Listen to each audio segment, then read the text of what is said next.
Welcome to the course of Advancements in the Employability Development. We are in the 7th lecture in this series. Let us have a quick recap of what we have learned so far. We have learned that in order to be successful in your profession and in your employment, you not only need to have inculcate the technical skill, but also you should have some generic skills like team working. And in order to be good in team working, you have to first evolve yourself as a good team member. And in order to be a good team member, you must know that you should be master of your own destiny. That means you should not be acting according to the whims and the scripts of the other people, but according to the script which you have chosen for yourself. In order to be an effective person, you should have your own ideas, your own values, your own judgments, and your own mission, role, and goals for your life. In order to achieve that, you have to first win yourself. That means you have to achieve the personal victory. Once you achieve the personal victory, then you can move on to the social circle and you can achieve the social victory. There are 7 habits in the first phase of this course. The first 6 habits are to do with the personal victory and the social victory. First 3 habits are related to the personal victory. They are to be proactive. That means act according to the script which you have chosen for yourself. So you are a responsible. That means you have the choice to the responses which you have, which will further your goal or which will further your aims in the life. So you have to act whenever you are responding to other people's stimulus. You have to act according to the script which you have chosen for yourself and see which response out of the available responses will lead to a better future for your goal and role. Also, you can start new activities which will make you proactive in the sense that you will be starting things which may not be this similar to the responses to the stimulus, but you may be starting the stimuli. Second thing which we learned was to keep the end in mind. Whenever you begin any new adventure, begin with the end in mind. The end is something to do with the script, with the mission which you have chosen for your lives or for your profession's statement. The third habit was to put first thing first. By first thing, what we mean is to do the right things. We always plan our activities, we just don't care, we just don't give our minds as to whether this activity is at all important or whether it is going to solve the roles or the goals of your own life's problem. You just keep on doing it in a very mechanical manner. So whenever you plan activities, you first put a sensor, first you put a filter whether that activity is indeed needed to be done in the first place. So that is the spirit of putting first thing first. It is not just time management, it is a leadership exercise. Then once you have achieved these 3 habits, you have perfected your personal victory stage. That means you become from a dependent person, you become an independent person. But in order to be effective, independence is not sufficient. You have to be interdependent. That means you should be able to influence people, you should be able to interact with the people in a manner that will further your goal in your life. In order to achieve the second phase, we have another 3 habits. These habits are to think win-win. Thinking win-win comes from the abundant mentality. You have to develop that character.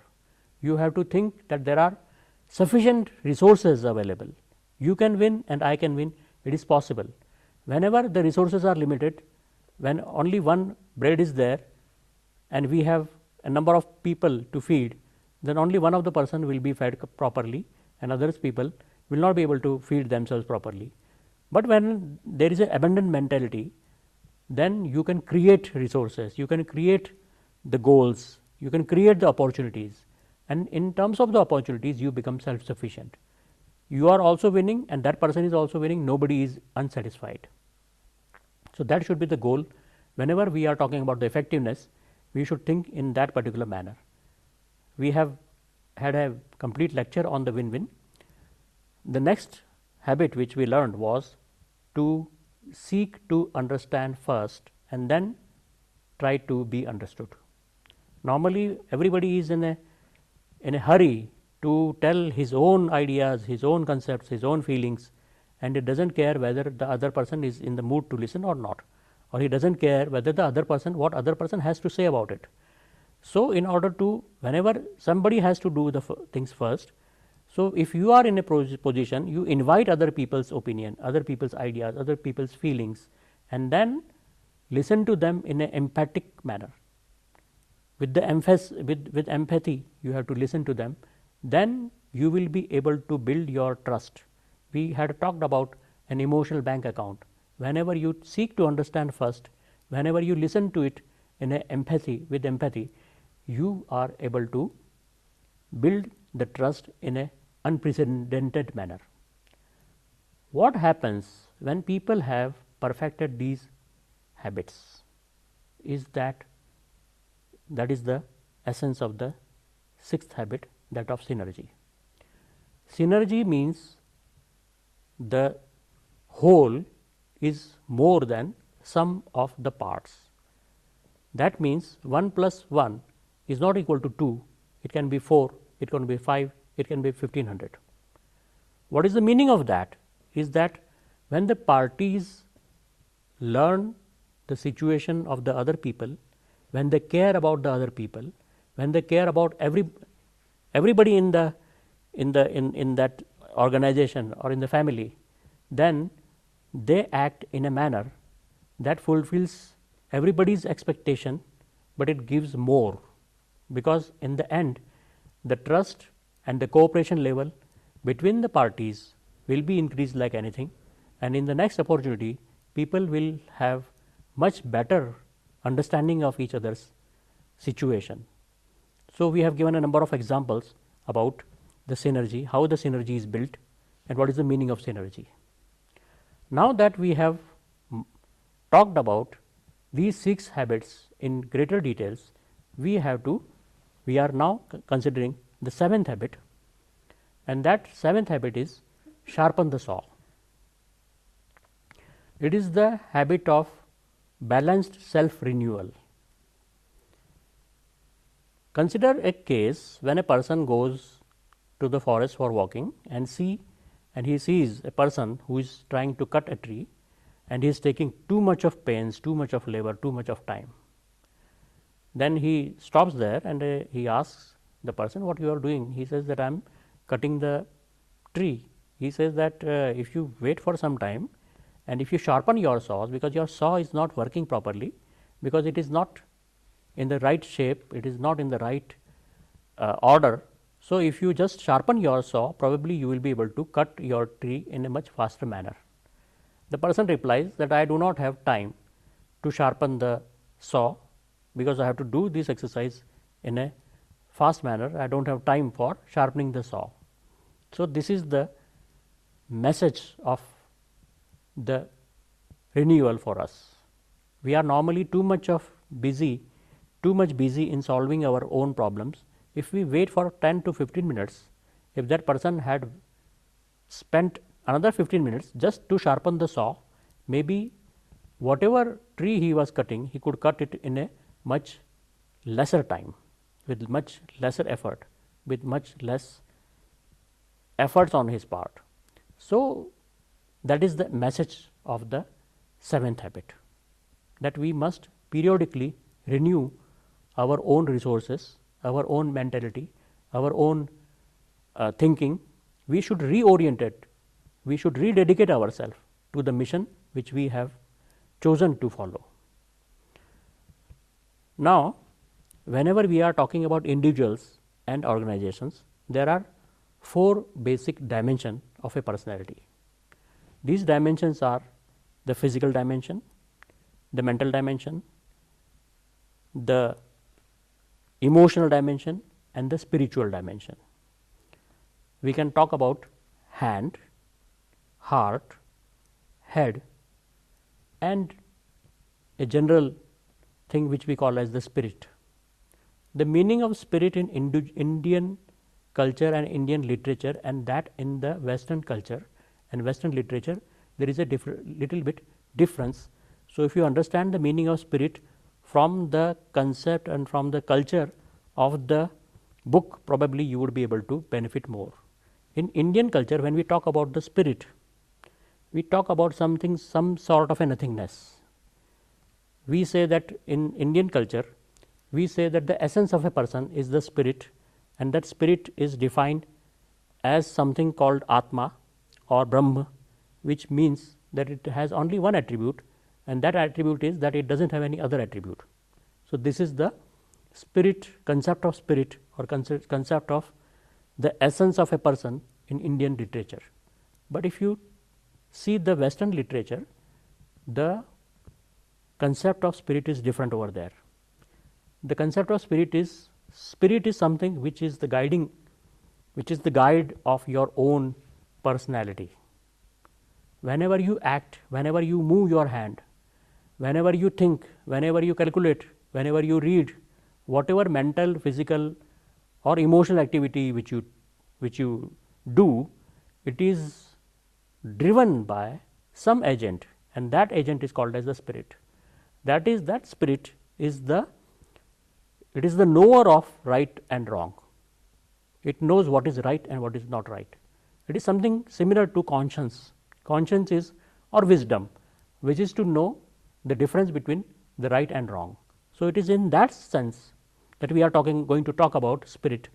So, if you have that frame, that paradigm clear in your mind, you will be able to understand the book and the lecture in a much better manner.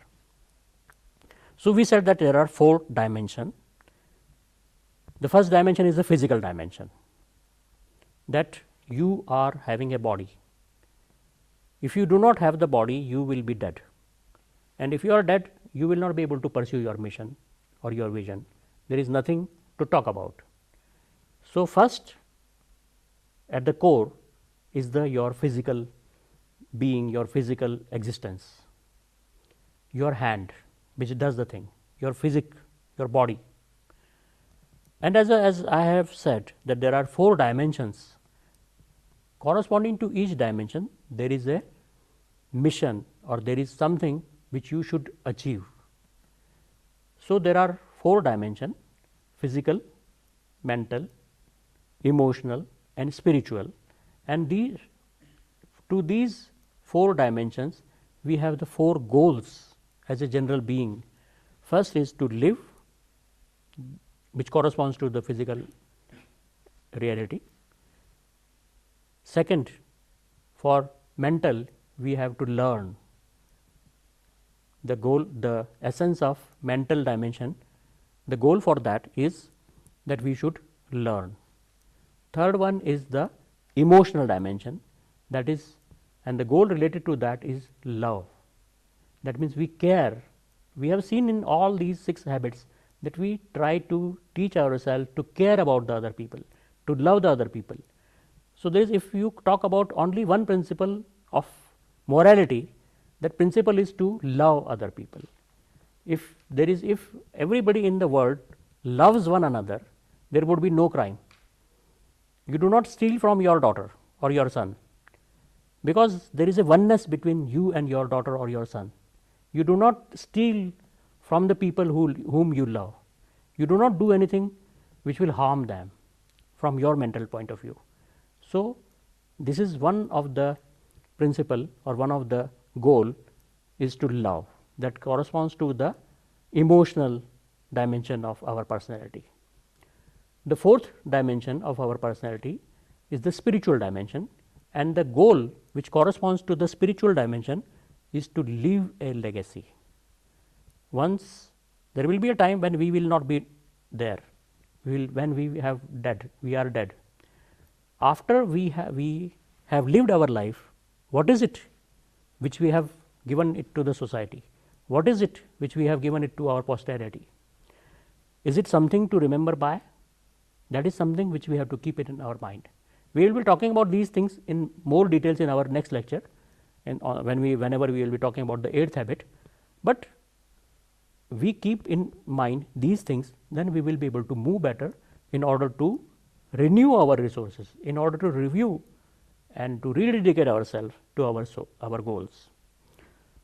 So, for each of these dimensions, we have to take our time to sharpen the saw, to see that production capacity of ourself is unmatched, it is in the right shape. For example, if you have a vehicle and you don't care about it, if you don't do the servicing properly, it will go bad in some time whenever you would be requiring it the most.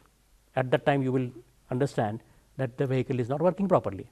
That should not happen. Similarly, your body should be fit, it should be fit to do the work, it should be fit to also think about it, about whenever you are doing emotional activity, you are doing the mental activity, it is your body. If you are sick, you will not be able to do the calculations, the reading, and those mental exercise or those cognitive exercise in a better manner.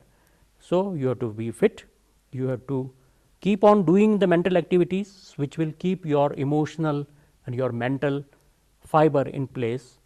So, all these renewal activities we have to do, we have to take time to sharpen the saw.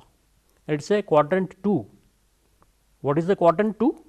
It is important and not urgent. You have to keep on doing it. It is not, nothing will happen if you do not exercise for one day. Nothing will happen if you do not read a book for one day. But if you make that exception the rule, then you would be in a soup. Maybe if you do not keep on, if you continue not to exercise, probably your body would not be in the shape. So, exercising is not an urgent activity in the sense that it has a time deadline. You have to give it some time. So, it is a important but not urgent activity. Therefore, it's a quadrant 2 activity. It does not press you to do the things. You can press yourself to do the things in the most efficient manner. And it is a PC activity. It increases your production capacity. Now, let us come to the first dimension, that of the physical dimension. What you have to do, there is a Latin saying which says mens sana in corpore sana, which literally means that a sound soul lies in a sound body. That means, if your body is sound, that means it is fit, then you will be able to harbor a good spirit, a good mental or your spiritual things would be in the right place. So, exercising is the thing which will keep your body in shape. As you already know that when we talk about the physical fitness, there are 2-3 things which we have to keep it in mind. One thing is that we should exercise in such a manner that all of our muscles are put to work at least once in a few days. Sometimes you may have a regime in which you exercise one muscle a day, or at least all of the muscles should be exercised in 2-3 days time. So, you can divide your exercise routine in such a manner that all your muscles are working properly. Second thing, that means the exercise using of your body, increasing your metabolism, this is one of the dimension of physical fitness. Second dimension is that of good diet, the diet which is balanced diet, which satisfies all the physical need of your body. The third important thing is, which is not given in the book mostly talk about the physical fitness part or the exercise part. The third part is you should also have sufficient rest for each day. That means your sleep should be a good sleep. Whenever we talk about the sleep, whenever we go to the sleep, our mental states change. there are various levels of awareness or non-awareness. When we go to sleep, there are basically two major parts of states. One is called as the REM stage. REM stands for rapid eye movement. Sometimes if you observe a person who is sleeping, sometimes you may observe that his eyes are closed, but it is moving in round manner. Suppose you see that, that means he is in the REM stage, rapid eye movement stage. It has been established that when a person is in REM stage, then he is dreaming. How did they find out?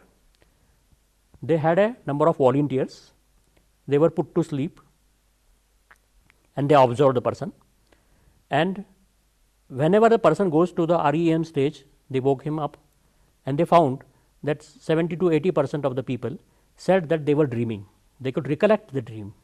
What happens, many times we dream, most of us dream most of the time, it's almost every day, but many of the people do not remember what they dreamt about. We do not remember all of our dreams in the physical nature. And then they did the other way down. They woke the person who were not in the REM stage and they asked what they were doing. They could not remember. 70 to 80% of the people in the non-REM stage could not remember the dreams, or they did not say that they were dreaming. So, this is how scientifically we do things. This is how we conduct the experiment. Because you are students of PhD, you should understand how we arrive at some conclusions. So, the conclusion that REM stage and non-REM stages are there, and what is the meaning, what is its relation to the dreams are there in that particular manner. This is how it was arrived at. REM stage of sleep is not good for your physical body. You should not spend too much of time whenever you are sleeping. You should not, your sleep must be mostly non-REM sleep. Whenever you are in non-REM sleep, then your body is growing, your body is doing the kind of the maintenance work in more efficient manner in comparison to the REM stage. So, most of your time should be spent in non-REM stage. Sometimes when you wake up in the morning and you do not feel fresh, and sometimes when you wake up in the morning you feel fresh. Why the difference is there? Because you did not have the quality sleep. So, the quality of sleep is very important. Whenever you go to sleep, one should not think about the problems in hand. One should not, you should devote some of your time whenever you would be, during that time you would be concentrating on your problems. Just before going to sleep, you should not be thinking about your problems. If you are doing that, maybe you would not have the quality sleep. So, these are the 3 or 4 things, and third is the next thing is the mental, mental thing. If you are worried, you are in depression, your body, even if you do exercise, even if you have the quality food, you will not have the quality sleep and you will not be able to sustain your body in the right manner. You are likely to the temptation of alcoholism or other things, and because you do not have the satisfaction from your life. So, you have to derive the satisfaction, and there are techniques of deriving satisfaction which we will be which we have been talking about in our lectures. So, let us focus on exercise part. Your exercise, you should have an exercise routine, your exercise program, an exercise regime. It is good if you can exercise at your home. Many of the people think that we should exercise, we should do the exercise by only walking, that we do not do any other thing, we just walk. But the time which we spend, the energy which we consume during the exercise should be sufficient. If you just walk 15 minutes a day, that may not be good for your total health. And also what happens if you are exercising out of your house, is that during the monsoon season you do not have the time, or you have an excuse of not exercising because it is raining So, I did not go to walk. So, if you do exercise at your home, then you can do it all 12 months of the season of the year, and you can do during all the seasons. There are 3 areas in which the exercise help. These are independent areas. One is that of endurance, second is that of flexibility, and third is the area of strength. To increase your endurance, you should do the exercises of aerobics, and you should also do the exercises of cardiovascular, which will increase your cardiovascular efficiency. What is the meaning of cardiovascular? Cardio means heart and vascular means the muscle. Okay. And you might have heard about intramuscular, medicines. So, heart itself is a muscle which should be which works all the time. It works. When it does not work, you are not no more alive. So, it keeps on working, but just as I said, we have to exercise all our muscles. So, how do we exercise the muscle of heart? Heart itself cannot be, we do not have the control over our heart, that we are by controlling our heart we are increasing its activity or otherwise. So, control of heart comes by some other activities like running, like swimming, like cycling. So, whenever you do these kind of activities which requires lot of work on your part, what happens that the supply of blood needs to be increased. The supply of the quality blood full with oxygen is increased, and the oxygen in blood comes by breathing and by activities of heart. So, your breathing becomes increased and your heart beats more rapidly. A person is said to be fit if it can increase the activity of heart to 10 beats per minute, and it can keep it at that level for 30 minutes. So, we can do exercises like cycling or like running or like swimming. You will say, why, how can you do these activities at home? We can do these activities at home through certain small devices like exercise cycles or something like that, where you can do the rowing, you can do the walking, or you can do the running kind of things, which simulates the same feature in your body. By that you can increase your BP, your beats per minute to 100, and you can sustain it to that activity.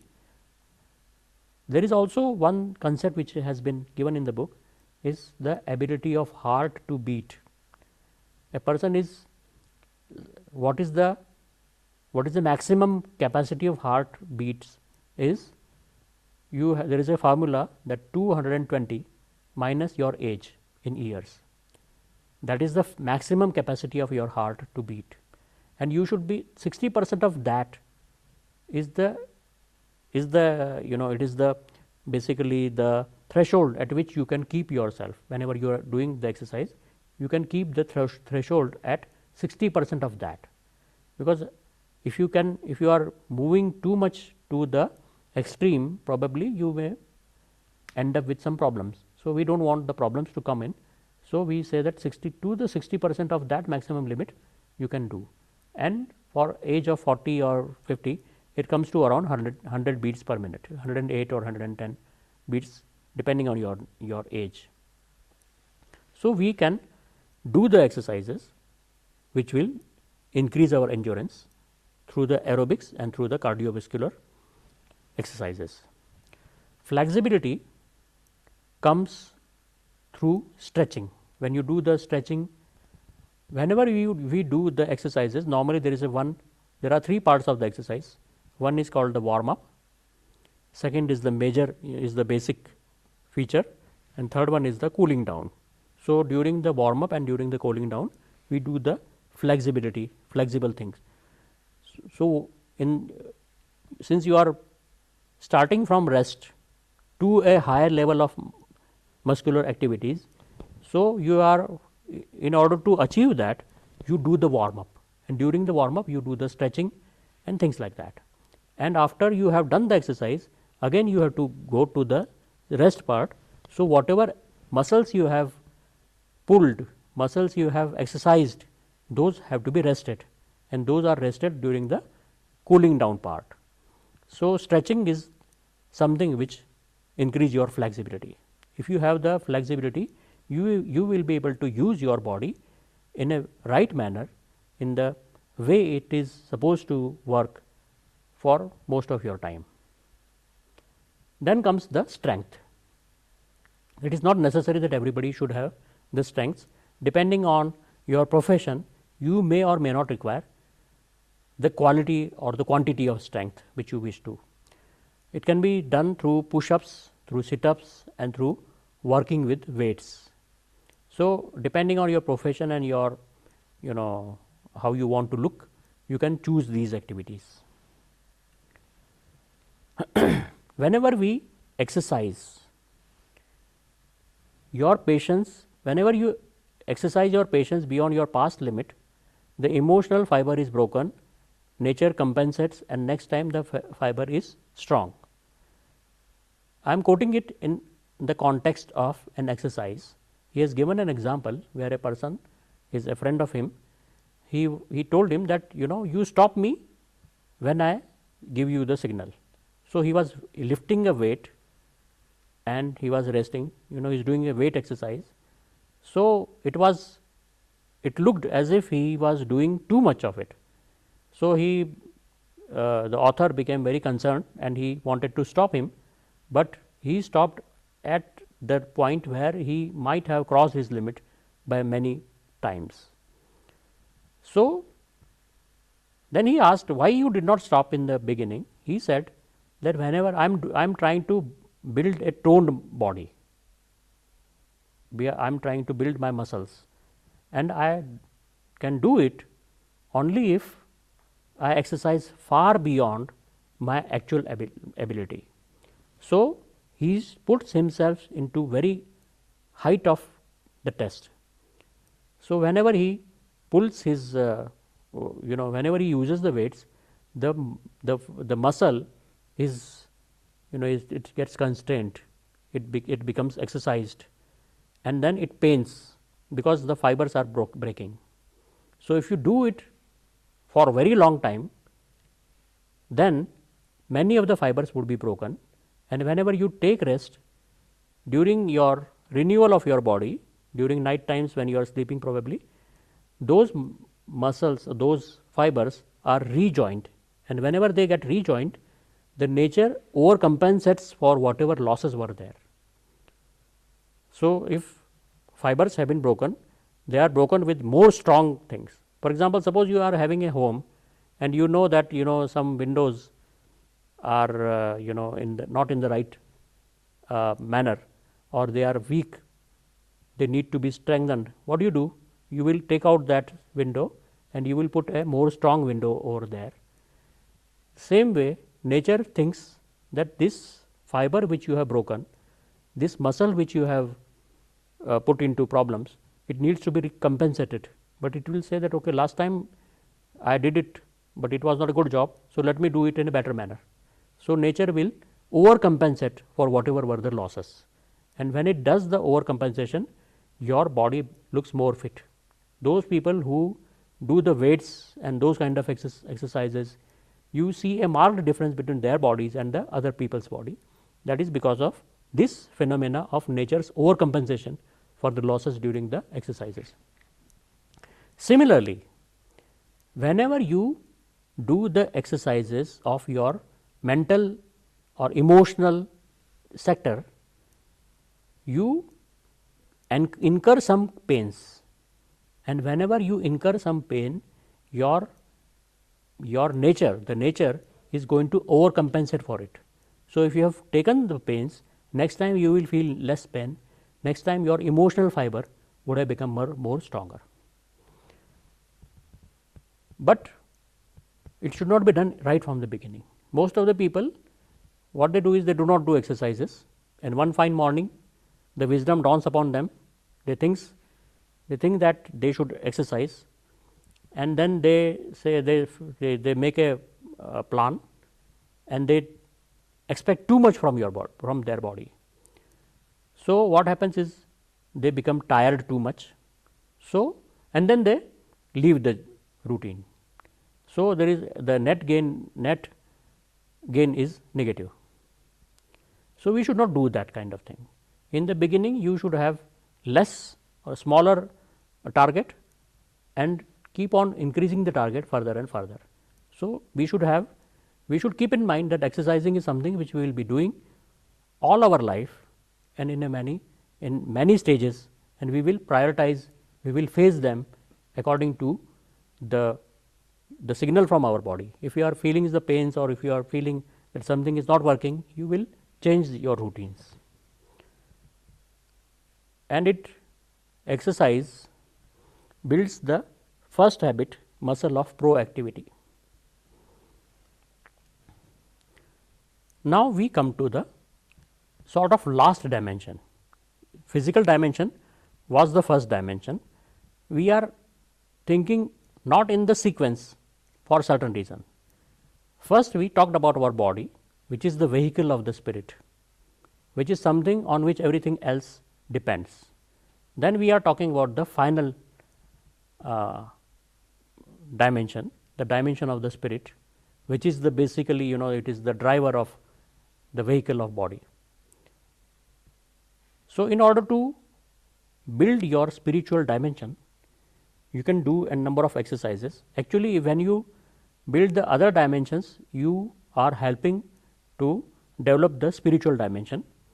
But one exercise has been given, one example has been given in the book, in which a person seeks the help of a psychologist in order to build his spiritual dimension. The psychologist gives him a prescription in the format of 3 envelope. He says that one envelope is marked 6 o'clock in the morning, second is marked as 9 o'clock in the morning, third is marked as 12 o'clock in the afternoon, and so on. So every 3 hours he is supposed to open the envelope and see what is written and act accordingly. And he says you go to a place which you have enjoyed in your life, go there and act according to this program. So he goes to a beach which he had enjoyed during his early childhood, and he goes there and he opens the 6 o'clock envelope and he sees, listen carefully. So what he does is he just closes his eyes and just he keeps listening to the early morning breeze, the early morning sound of the birds, sound of the sea and other things. And it keeps on the silence. He is just doing nothing but listening. He is listening silently. So in a sense, we talk about seek to understand first and then be understood. So in a sense, this is the exercise of seeking to understand the nature. So you are in the close proximity with the nature and you are just listening to the nature. You are listening to your environment. You are listening to the sound of the birds, sound of the seas and breeze and other things. So what it does is, it is a very satisfying experience. It is the preparing part of your body, of your nature, of your spirit. So first 3 hours he was listening carefully. Then he says, then he opens the next, after 3 hours, he opens the next envelope which says, try reaching back. So he thinks, he tries to make out what is meaning of this statement, and he thinks that probably he means that we should try to remember those moments which we might have experienced in our early childhood, where we might have some experience. So what it is that I want to do when I want to try to reach backwards. So he thinks those moments of the joy which he had experienced when he was there at the same place during his childhood. He remembers those moments of joys, those things comes to him in very personal manner, and he spends his time experiencing those moments. Then after another 3 hours, he opens the next envelope which says examine your motives. So, if your motives are right, then you would be doing the right things. If your motives are bad, if they are harmful, they are not doing services to the society, maybe no matter what you have in mind, nothing is going to work or nothing is going to be good. So, he examines himself, he spends his time examining his motives, examining himself, and this exercise for 3 hours of examining himself and wondering what we have done, wondering what you want to do, and wondering what is going to come in future, it gives it's an exercise of spiritual dimension. Why it is an exercise in the spiritual dimension? What is the spirit basically? Spirit is, as I said in the beginning, it is basically a compass. The compass tells you where the north is. Similarly, spirit is something which tells you where the right things are. The spirit is the knower of the right and wrong. The spirit is the teller of the right and wrong. It is the seer in ourself. It is the hermit in ourself which guides us towards the right things. So, when you are examining your past, when you are examining your own reactions, when you are examining your feelings during certain key events in your life, and you feel that this is something I did, I should not have done this way, or this is the right thing I did during that time. So, when you are with yourself, you are not to justify anybody else. You are having a dialogue with yourself, and you do not care about the rest of the world, because during the first 2 stages you have listened to the nature, you have tried to reach back, you are fulfilled, and you are having an abundant mentality. During the second stage, when we tried to reach back, we have remembered those things which the nature has given to us, those joyous moments which the nature has given to us.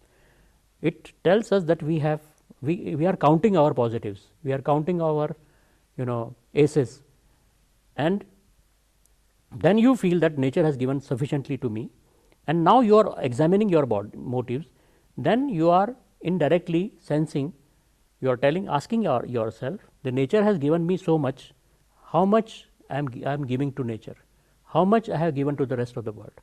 And when you do that, then you are exercising your spiritual dimension, you are exercising your power to know the difference between the right and the wrong.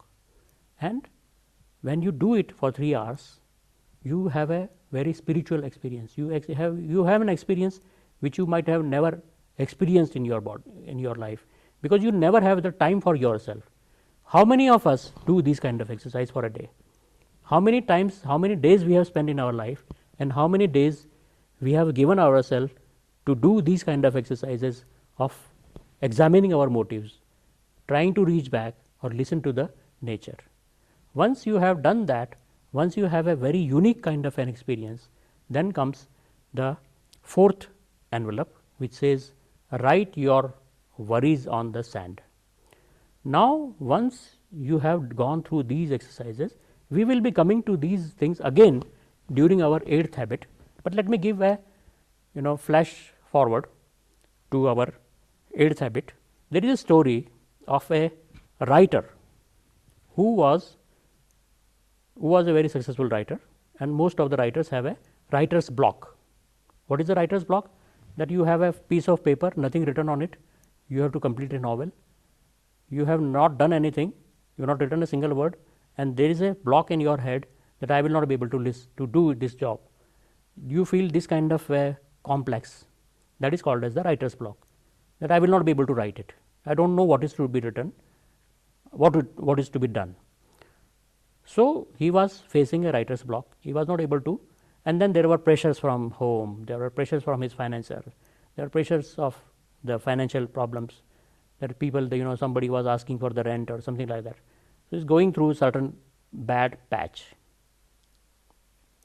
Now, what he did? he was wondering, how the novel would be or something like that, and no ideas were coming to him.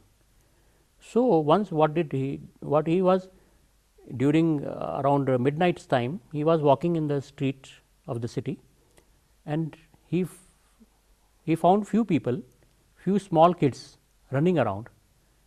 He thought that they may be thieves or pickpockets or something like that. They were kids, they were in a very poor shape. So he stopped them and he asked them, where from you are coming? Immediately some people, the neighbors came, maybe their father or their relatives, and he asked, where are you coming from? What are you doing, or something like that. So the kids told the author, the famous author, that we are coming from the factories. It was the time of the early industrial era where lots of factories were there, that we are coming from the factories, we were working, and this is how, because we do not have enough to feed our family, so we have to work. So those kids were labor actually, and they had come from their night shift and they are coming back to their home. So it came to his mind that I am much better than these people, that life has given too much to me, and I am worrying about those problems in comparison to these people's problem. These problems are tiny spots. So whenever you think in the totality, whenever you be in line with the nature, when you think in the global manner, then your own problems, your own situation looks much narrow, looks much small, and it makes you humble, and it makes. So whenever this person might have written his worries on the sand, he might have written in that particular spirit, and then he did not look back as to what he had written, because he knew that the tide is going to come, it is going to be all whatever has been written is going to be pushed off. It will be driven off, it will be wiped off. So this is the exercise, this is the spirit of spiritual dimensions. We will be talking much about it in our 8th habit. Now we are coming to the mental dimension. Mental dimension is to do with your cognitive abilities. Since we have, as a mankind, we have evolved as a social thinking animal. We have to think, and when we have to think, we have to read, we have to write, we have to analyze, we have to evaluate, we have to organize, we have to plan, and we have to learn new things, new skills. So mental dimension is also related to our spiritual dimension. When you read good literature, when you read the classics, then those people's thought, those people's experiences, those people's time, they come alive to you, and it makes you one with those great writers, and it gives you new perspective to look at the things. It is also advisable that you write in your journal, in your diary, whatever transpired during the day, whatever are your feelings, whatever are your worries, whatever are your experiences. You may maintain a diary in which you may be writing these things for yourself. It is something like a notes to yourself, which nobody else is supposed to read. It is only for your own this thing.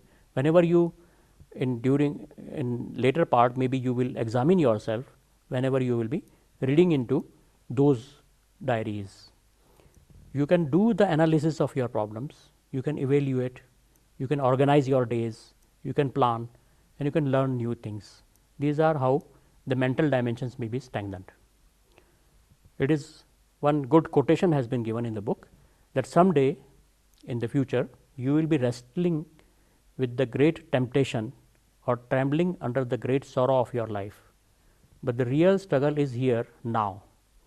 Now is being decided whether in the days of your extreme sorrow or temptation you shall miserably fail or gloriously conquer.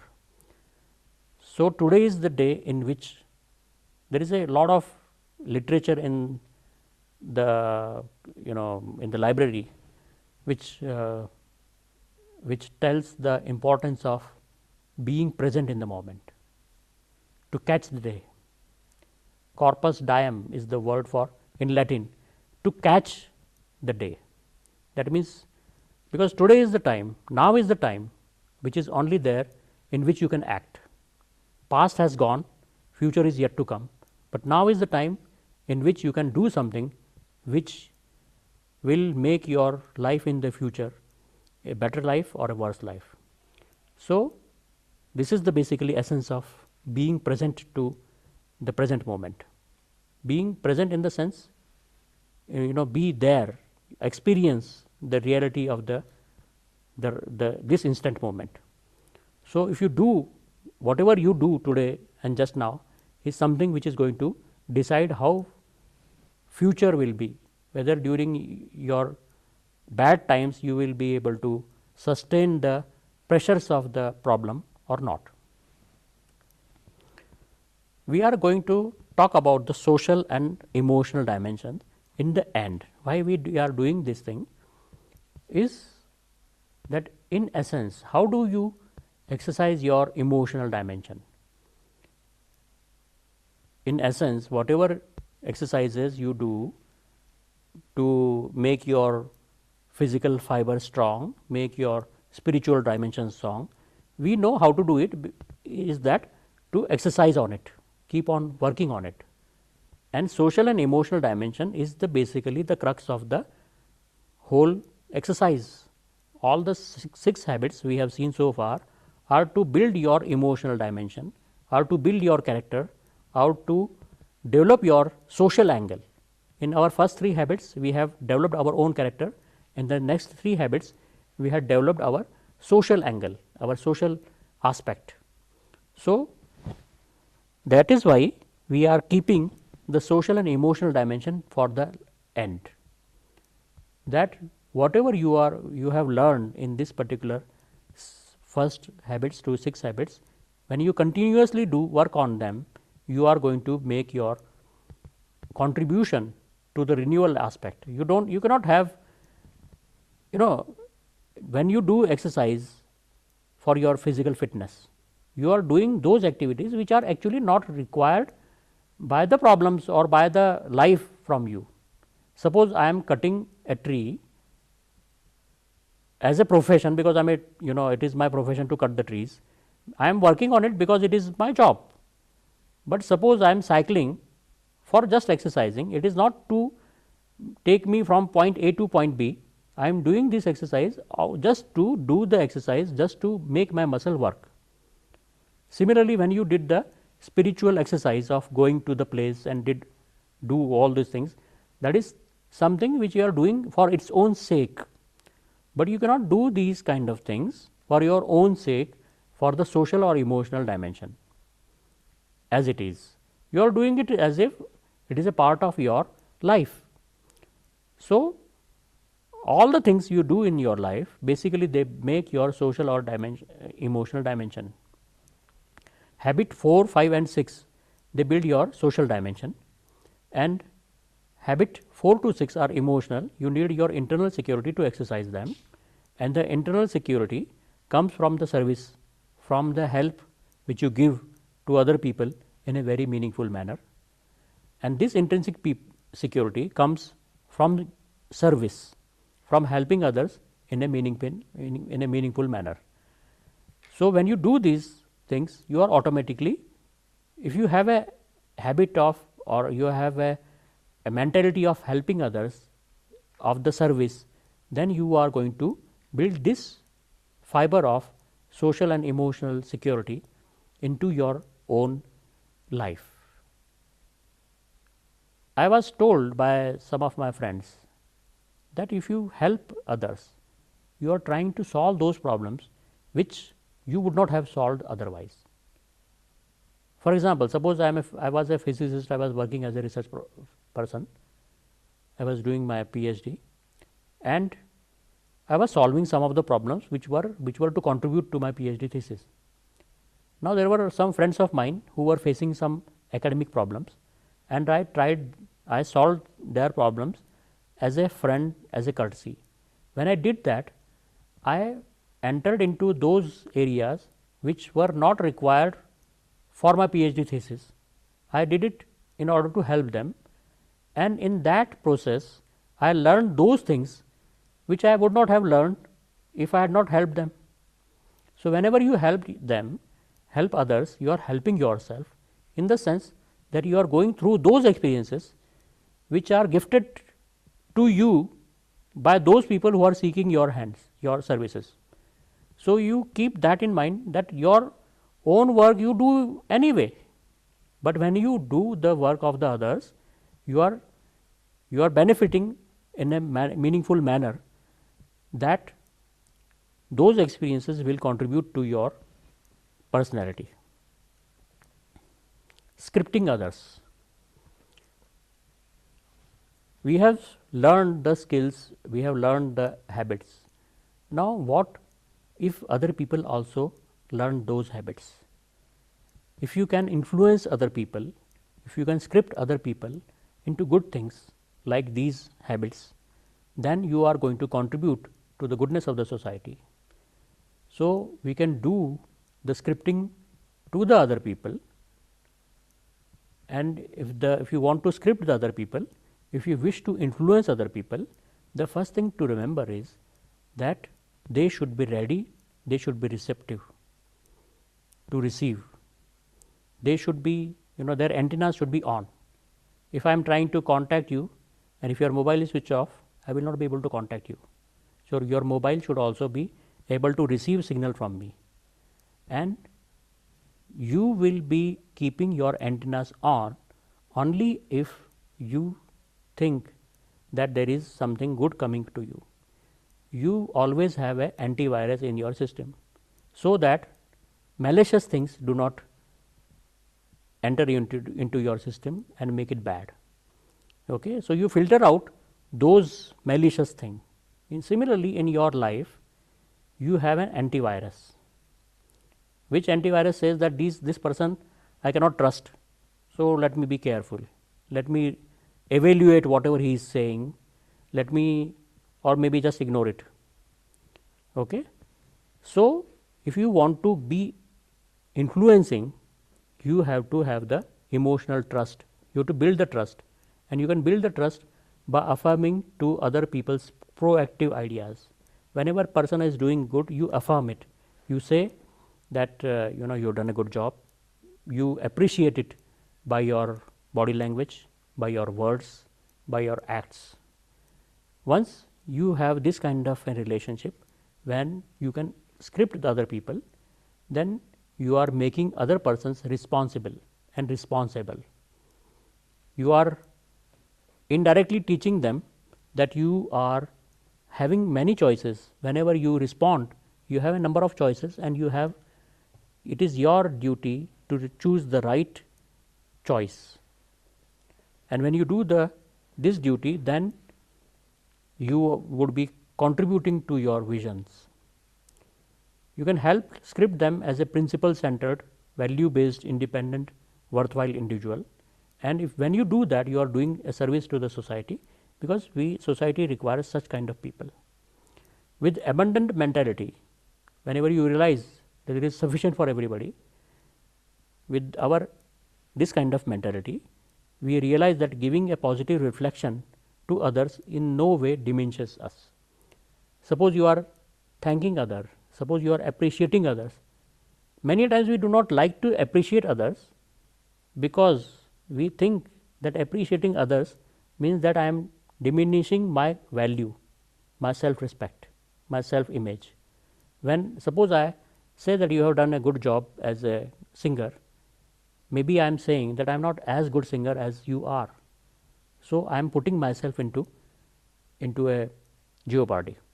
But when you have, if you keep in mind the abundancy of the nature, when you think that nature has given sufficient to me, there is no harm in giving certain token things like appreciation to others.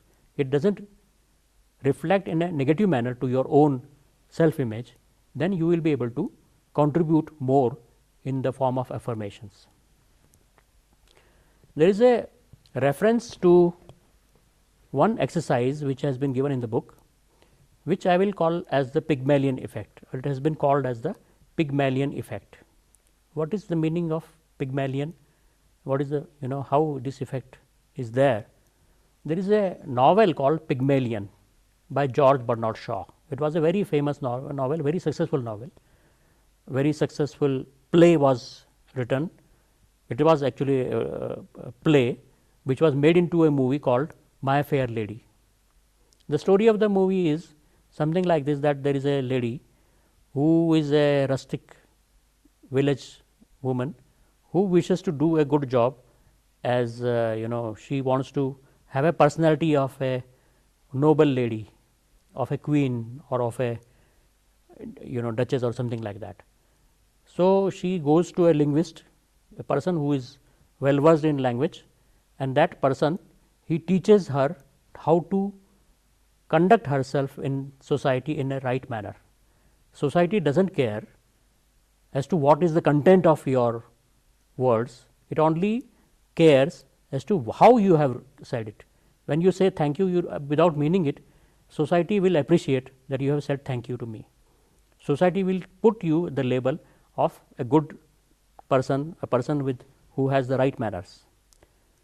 So, he scripts her, this lady, and she becomes very, in the beginning she has lots of problem, but then she learns the skills and she becomes very good in conducting herself as a noble lady, as a lady of right manners, right kind of mannerism. Then there is a dilemma in the lady. Who am I? Am I a creation of this person, or have I lost myself, as my identity has been lost or something like that. So, this is the basically the there is a, actually it is a Greek mythology in which Pygmalion was a character, in which who sculptured, who created a sculpture, who liked the sculpture, and he fell in love with his creation. This is basically the Greek mythology, and it is, this has been repeated in our Indian movies also a number of times.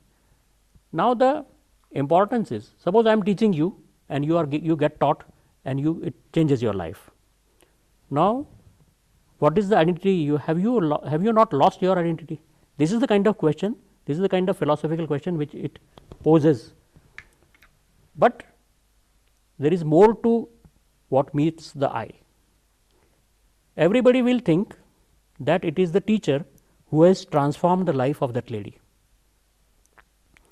But if you look closely enough, it is not the teacher who has transformed the lady, it is the friend of the teacher who gives the proper affirmation, who treated her like a lady, and that feeling that I am treated like a lady, it transforms her. So, this is the Pygmalion effect, that you act according to the way you are treated. Suppose I give you this kind of feedback that you are a very bad person, your English grammar is not at all good. If I keep on hammering on you that your appearance is not good, you do not have the sense of dress, you do not have this kind of thing, then this will, in the beginning you will try to improve, but if you are not improving, you will think that no matter what you do, I will keep on getting the negative remarks, and then you will act, you may go into depression, or you may act as if by affirming yourself. This is the kind of self-fulfilling prophecy which we had talked in our initial lectures. If you are decided to lose, you will lose. There is a game between you and me. Suppose I am playing to win and you are playing to lose, who will be ultimate loser? It goes without saying that you will be loser, or whoever plays to lose definitely will lose. If both the parties are playing to win, the best one will definitely win. But if one is playing to win, other is playing to lose, then we don't know, we know for sure that the person who is playing to win is definitely going to win. So, similarly, there is there was a study in a school where the persons were marked as good persons some students were marked as good students or achievers or gifted students when they were not. They were average people, and when such people are handed over to the teachers, they treat them as the gifted teachers, gifted students, and they excel like anything. And those people who are marked as average people, even if they are gifted people, even if they are high achievers, if you treat them like the average people, their performance is not going to be increased. So, this is the Pygmalion effect which I wanted to talk about. Balance in renewal. In our organization also, we have these 4 dimensions: physical dimension, psychological dimension, emotional dimension, and spiritual dimension. For an organization, the physical dimension has more to do with the finances which the company is earning. The mental or psychological dimension is the recognition and the development and the use of the talent which its human resources has. All its employees, whatever are their contribution, whatever are their talents, it is to be recognized, developed, and used for the benefit of the industry. That constitutes the mental or psychological dimension. The social and emotional dimension is the human relation amongst its team member, and the spiritual dimension for an organization is the service or the purpose or the contribution which the industry is providing. And we can use the techniques which we have seen in this particular lecture for renewal of the society. Next, we wanted to talk about the synergy in renewal. If you keep on working on these 7 habits, each habit contributes to the other one, and in the net effect is more than their individual contribution. So, there is a synergy in using these habits. There is a synergy in renewal. So, whenever if you are more and more proactive, the more efficiently you can exercise your personal leadership. That means the proactivity has contributed to your personal leadership and your personal management, and that means that you would be doing more jobs, more work in your second quadrant, that is the habit 7. So, this way each of these habits contribute to one another, and the net result is a spiraling effect of having more and more effectiveness in your system. There is a example that this spiraling effect, which is like if interest which you earn from your bank, it keeps on increasing because the interest also generates interest. So, in the same way you can have a spiral of learning, committing, and doing. You learn something, then you commit yourself. You say that I am going to use this learning for the betterment of the society, or for the betterment of my organization, or for the betterment of myself, and this commitment you follow. So, you are being true to yourself. Being true to yourself means your integrity is increasing, and then once you accept, when you accept this promise and you do according to it, then you are fulfilling yourself. Again you learn a new thing, commit yourself and do. Keep on doing it again and again, and you have developed a upward spiral which is increasing your effectiveness in the net result. In summary, the sharpening of the saw is a second quadrant PC habit.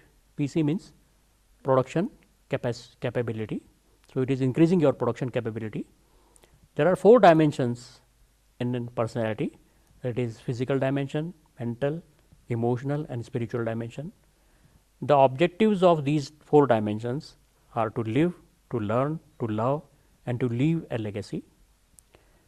We can develop these 4 dimensions by exercising, by educating, by caring others, by serving, and the cumulative effect is to develop greatness in individual. So far we have been talking only about the effectiveness, but once you have crossed this stage of becoming interdependent, you are ready for the next stage of becoming great, and that is the habit of greatness, which is to find your voice and help others find theirs. That will be the 8th habit which we are going to learn in the next session. Till then, goodbye.